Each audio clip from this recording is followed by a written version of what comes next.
రాజ్యాంగానికి విరుద్ధంగా, దేశానికి విరుద్ధంగా, న్యాయానికి ధర్మానికి విరుద్ధంగా బోగస్ ఓట్లతోటి, నకిలీ ఓట్లతోటి బూతులను కబ్జాలను చేసుకొని గెలిచిన ఒక ఉద్దండ పిండు ఈరోజు ఎంపీ అయ్యి నిన్నటి రోజున పార్లమెంట్ లో ఓటు తీసుకుంటున్నాడు. ఆ సమయంలో జై బోలో భారత్ మాతాకి అనవలసిన ఆ వ్యక్తి నోటి నుంచి జై పాలస్తీన్ అనే మాట వినిపించడం మరి దేశానికే దౌర్భాగ్యం. ఇది అటువంటి వాళ్ళని పోషిస్తున్నందుకు మనం మళ్లీ మనను ప్రశ్నించుకోవాలా అనే సందిగ్ధంలో ఈరోజు భారతదేశం అంతా ఉంది. 130 కోట్ల భారతీయులందులో ఈ ప్రశ్నను మనమే ప్రశ్నించుకోవాలి. ఎవరు వీళ్ళు?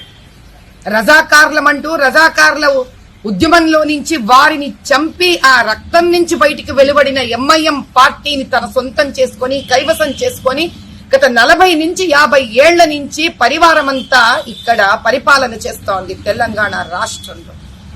ఇక్కడ రాజ్యంలో గెలిచిన వాళ్ళు కూడా ఇక్కడ ఏ పార్టీ ఆధిపత్యంలో వస్తుందో వీళ్ళకే సపోర్ట్ చేయడం, మద్దతు ఇవ్వడం ఒక ఆనవాయితీ అయిపోయింది. చిటిక వేస్తాడు తమ్ముడు 15 నిమిషాలలో ఖబర్దార్ చూసుకోండి దేశాన్ని శ్మశానంగా మారుస్తామంటారు.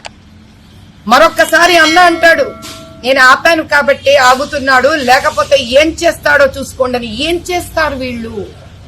ఏం చెయ్యాలని నిర్ణయించుకున్నారు వీళ్ళు? ఎవరికి చూపిస్తున్నారు వీళ్ళు తమ విశ్వాసాన్ని? భారతదేశానికి విరుద్ధంగా జై పాలస్తీన్ అన్నప్పుడు ఏంటి వీళ్ళ మనో ఉద్దేశం? ఏంటి వీళ్ళ వ్యక్తిత్వం? ఇలాంటి వాళ్లను మనం పార్లమెంట్ లో తీసుకొని వచ్చి కూర్చోపెడుతున్నామా? అన్యాయ మార్గాలలో ప్రశ్నించే వాళ్ళు లేరా? ఈ దేశ సంరక్షణ ఏ దిశగా వెళుతోంది?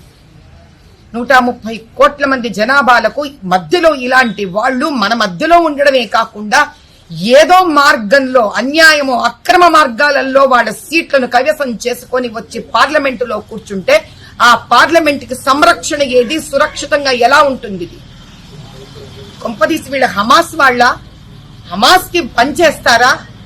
హమాస్ ఆశయాలను భారతదేశంలో నిర్వర్తించడానికో వాళ్ళను సంతోష పెట్టడానికో ఉన్నారా?